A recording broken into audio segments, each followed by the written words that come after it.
Welcome to bitcoin world media, जहां हम करेंगे क्रिप्टो की बात आपके साथ।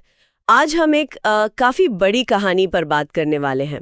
ये जुड़ी है टेक्नोलॉजी से, क्राइम से और कैसे दुनिया भर में लोगों को ठगा जा रहा है। हाँ बिल्कुल। और ये जानना इसलिए भी जरूरी है क्योंकि हाल ही में भारतीय अधिकारियों ने एक बहुत बड़े स्कैम का पर्दाफाश किया है। हाँ, मैंने भी सुना। और इसमें खास बात यह है कि कैसे टेक्नोलॉजी का गलत इस्तेमाल हो रहा है, और इसमें डिजिटल संपत्ति, जिसे हम क्रिप्टो कहते हैं, वो भी शामिल है। बिल्कुल।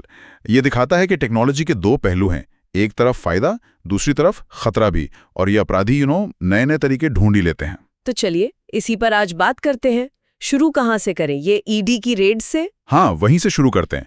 देखिए, भारत की एनफोर्समेंट डायरेक्टरेट यानी ईडी, उनके गुरुग्राम जोनल ऑफिस ने खास तौर पर कई जगहों पर छापे मारे। कई जगह मतलब कहाँ? ये छापे अवैध कॉल सेंटरों पर थे और ये गुरुग्राम, नई दिल्ली ऐसी जगहों पर थे।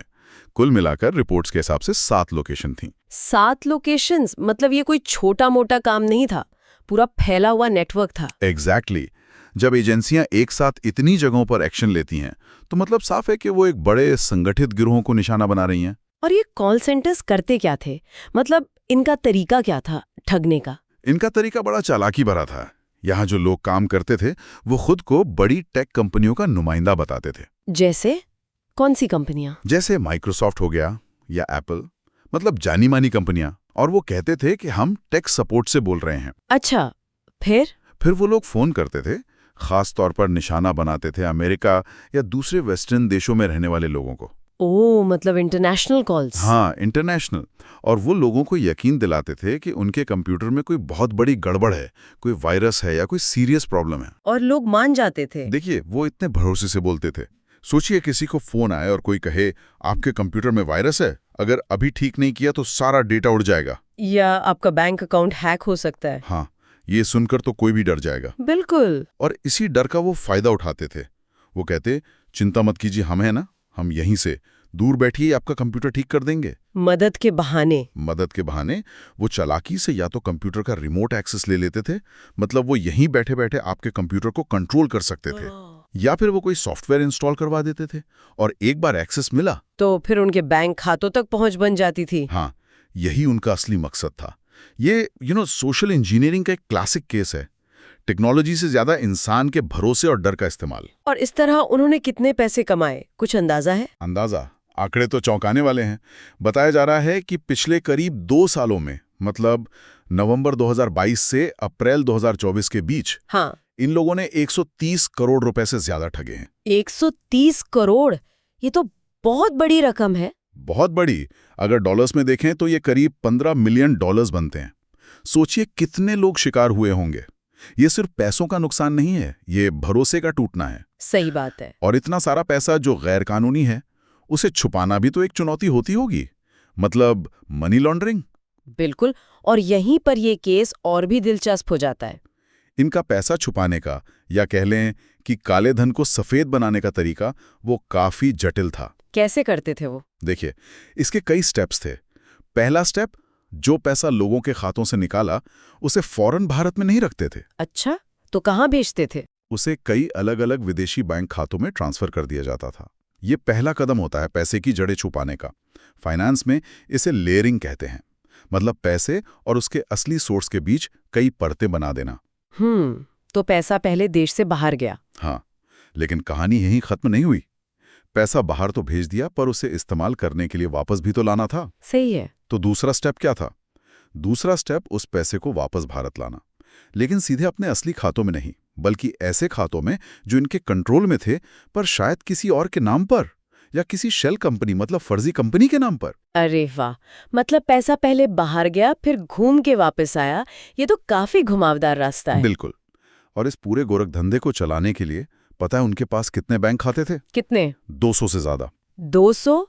क्या बात कर रहे हैं? जी हाँ, 200 से ज्यादा बैंक अकाउंट्स। इनका इस्तेमाल होता था पैसे को छोटे छोटे हिस्सों में तोड़ने के लिए, ताकि किसी एक खाते में बड़ा अमाउंट न दिखे और शक न हो। ये पैसे के रास्ते को एकदम मकड़ी के जाले जैसा बना देता है। जांच करने वालों के लिए इसे सुलझाना बहुत मुश्किल हो जाता है। 200 खाते? ये तो पूरा एक फाइनेंशियल नेटवर्क ही खड़ा कर दिया था उन्होंने।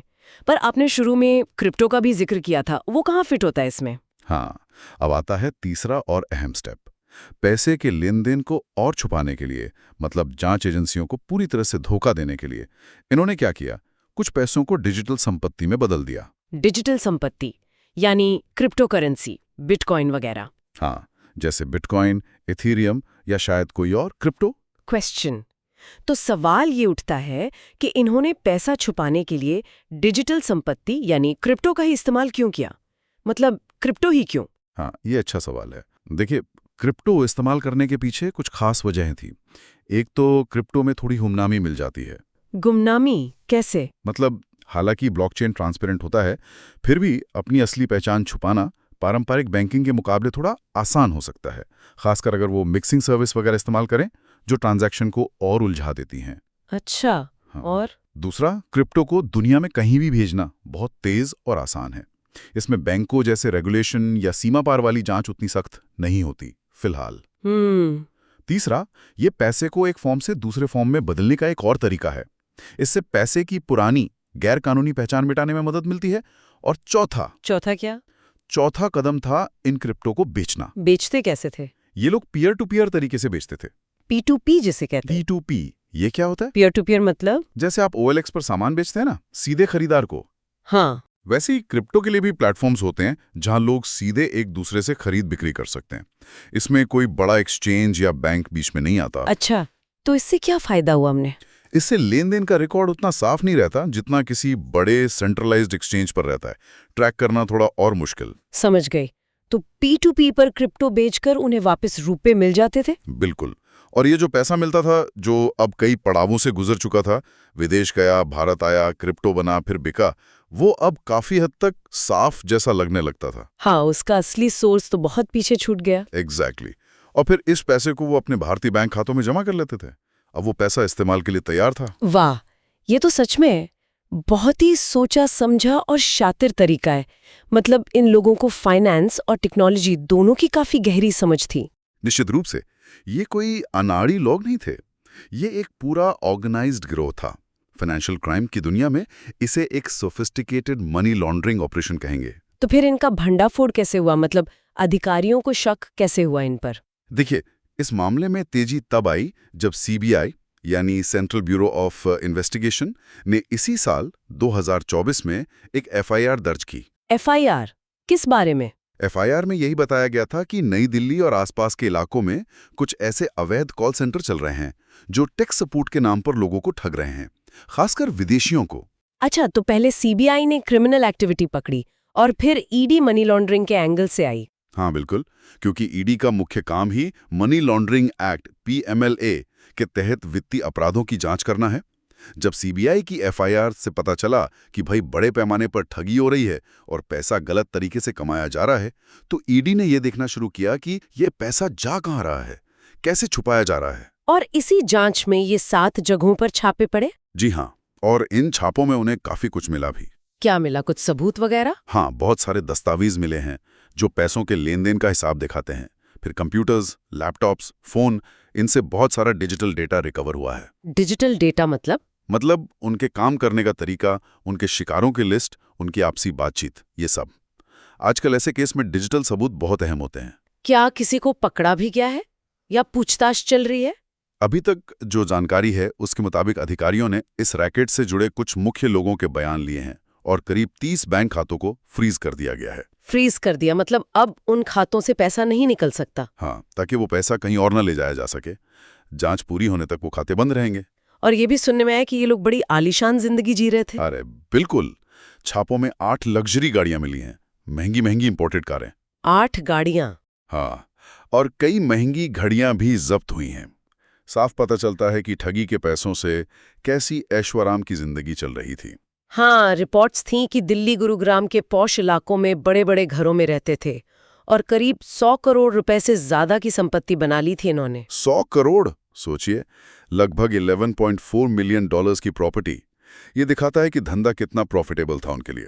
और ये भी दिखाता है कि कितने लोगों की मेहनत की कमाई लूटी गई होगी। बिल्कुल, हर वो रुपया जो इन्होंने अपनी अय्याशी पर उड़ाया, वो किसी न किसी सीधे साधे इंसान की जेब से निकला था जिसे इन्होंने धोखा दिया। अच्छा, एक बात और, ये लोग अपने शिकार ढूंढते कैसे थे? क्या बस ऐसे ही कोई भी नंबर मिला देते थे? नहीं, इनका तरीका ज्यादातर ऑनलाइन होता था। एक तरीका था इंटरनेट पर गलत विज्ञापन चलाना। कैसे विज्ञापन? आपने शायद देखे होंगे कभी, ब्राउज करते हुए अचानक पॉपअप आता है, आपके कंप्यूटर में वायरस है, यहाँ क्लिक करें, या आपका सिस्टम खतरे में है, इस नंबर पर कॉल करें। हाँ, देखें ऐसे पॉपअप्स। वो अक्सर नकली होते हैं और उन पर क्लिक करने या दिए गए नंबर पर कॉल करने से आप सीधे इन धोखेबाजों के चंगुल में फंस सकते हैं। मतलब लोग खुद ही उन्हें कॉल कर लेते थे? कई बार, हाँ। दूसरा तरीका है फिशिंग लिंक्स।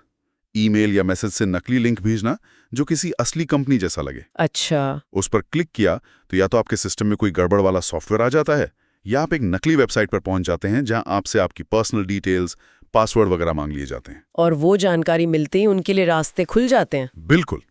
तो मतलब ये ऑनलाइन दुनिया में एक तरह से जाल बिछा कर रखते हैं, इसीलिए बहुत सावधान रहने की जरूरत है। सही कहा। किसी भी अनजान लिंक पर क्लिक नहीं करना चाहिए, और कोई फोन पर अगर बैंक डिटेल्स या पासवर्ड मांगे तो कभी नहीं देना चाहिए। बिल्कुल। असली कंपनियां कभी ऐसे फोन करके सेंसिटिव जानकारी नहीं मांगती। तो ये पूरी कहानी वाकई आंखें खोलने वाली है। टेक्नोलॉजी जितनी फायदेमंद है उतनी ही खतरनाक भी हो सकती है अगर सावधानी न बरती जाए। हाँ, ये अपराधियों और जांच एजेंसियों के बीच एक तरह की चूहे बिल्ली की दौड़ है। वो नए तरीके इजाद करते हैं, एजेंसियां उन्हें पकड़ने के लिए अपनी तकनीकें बेहतर करती हैं। तो चलिए आज की बातचीत को खत्म करते हुए एक सवाल सबके लिए छोड़ जाते हैं। जरा सोचिएगा, इस तरह की ऑनलाइन धोखाधड़ी से, चाहे वो टेक सपोर्ट स्कैम हो या फिशिंग, खुद को और अपने परिवार को बचाने के लिए हम क्या सावधानियां बरत सकते हैं? अपनी रोजमर्रा की ऑनलाइन आदतों में क्या बदलाव ला सकते हैं? डेली न्यूज की जानकारी के लिए हमारे चैनल को सब्सक्राइब कर लें। जल्दी मिलते हैं एक नए टॉपिक के साथ। धन्यवाद।